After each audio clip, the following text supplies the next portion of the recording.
Vamos abordar agora alguns aspectos referentes ao crescimento da população brasileira, utilizando um pouco daqueles conceitos que nós já vimos em aulas anteriores de crescimento demográfico. Pra você ter uma ideia, em 2008 foi feito um levantamento sobre a distribuição da população mundial e foi registrado nesse levantamento os 10 países mais populosos do mundo. E acaba que o Brasil, com uma população de 190 milhões de habitantes, ele figurou na quinta posição em população. Atrás, por exemplo, de países como a China, a Índia, Estados Unidos e a Indonésia. Estudos sobre população que foram realizados pela ONU, esse estudo de 2008 que eu te falei, ele foi um estudo realizado pela ONU, a Organização das Nações Unidas. Ele verificou que a população mundial tinha chegado no nível de 6,7 bilhões de habitantes. Quer dizer, nós já estamos chegando bem perto dos 7 bilhões de habitantes. Muita gente para pouca terra, não é verdade? Só que desses 6,7 bilhões de habitantes, 50% estão na Ásia.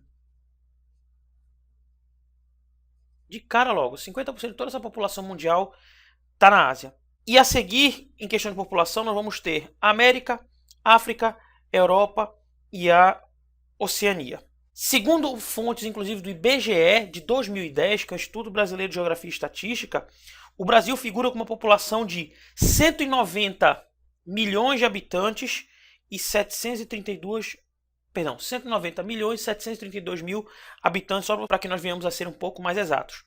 Só que tu pode se perguntar, como é feita essa contagem?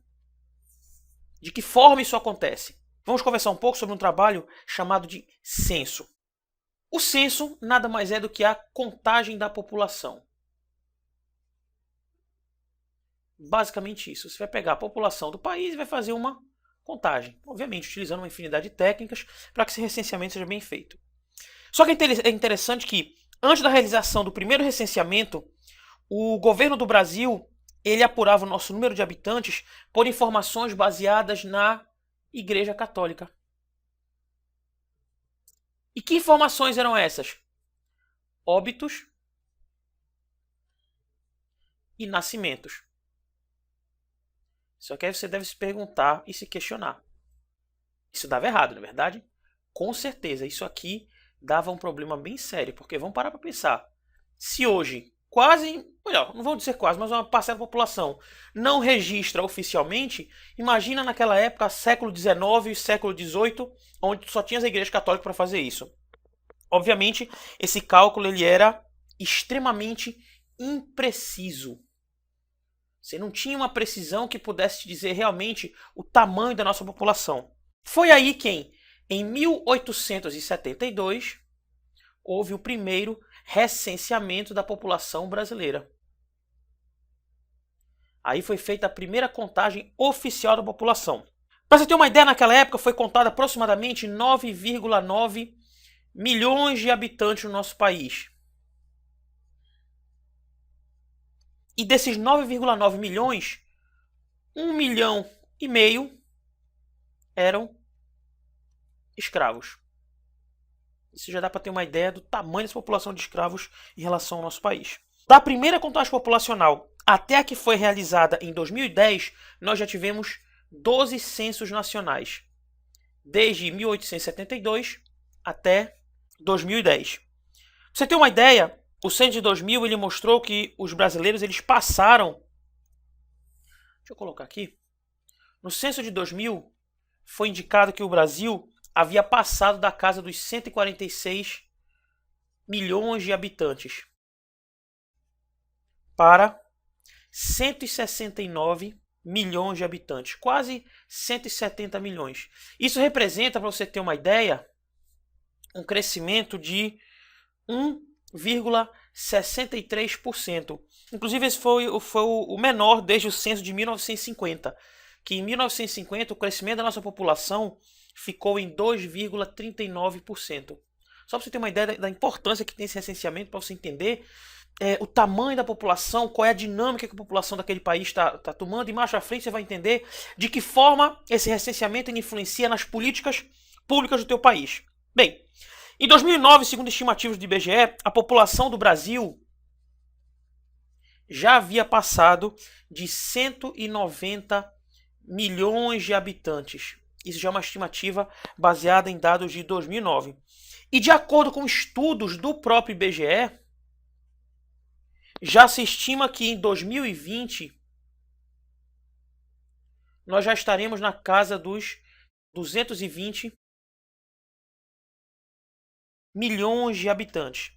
Nessa evolução do crescimento demográfico do Brasil, nós podemos verificar nitidamente as fases do chamado crescimento vegetativo. Se tu tiveres dúvidas, dá uma olhada em aulas anteriores de conceitos demográficos. O primeiro estágio desse crescimento vegetativo, ele vai se caracterizar por um crescimento espontâneo, um crescimento natural dessa população. Não necessitou que fosse feita nenhum tipo de trabalho para que houvesse um aumento dessa população. Já a partir da década de 1950, essa transição demográfica ela vai determinar um novo ritmo de crescimento, um crescimento muito mais acelerado da nossa população. Já no final do século XX, nós vamos chegar a uma terceira fase, que vai ser uma terceira fase desse crescimento vegetativo, e vai ser verificada uma redução deste ritmo. Quer dizer, nós vamos ter no primeiro momento colonização, formação do povo brasileiro, um crescimento espontâneo, natural. Já na década de 1950, quando você vai ter uma melhora considerável na condição de vida do brasileiro, nós vamos ter um crescimento extremamente acelerado. Já no final do século XX, quando a população já vai estar um pouquinho estagnada, você vai ter uma redução nesse crescimento vegetativo. E é extremamente possível a gente observar essa redução com base nos dados do censo de 2010, que mostrou uma taxa de crescimento vegetativo de 1,17%. Quer dizer, dentro de todas essas fases você vai ver que aqui nós vamos ter um crescimento natural espontâneo da nossa população, passando por um crescimento muito mais acelerado com o desenvolvimento de novas tecnologias e novas técnicas na década de 1950. E quando nós já chegamos no final do século XX, nós já vamos verificar uma redução nesse crescimento com o controle de taxas de natalidade, com a redução do número de filhos da família e, consequentemente, isso vai também barrar, vai atravancar um pouquinho esse crescimento populacional, mas como já foi dito anteriormente, lá pelos idos de 2020 nós vamos ter uma população beirando os 220 milhões de habitantes.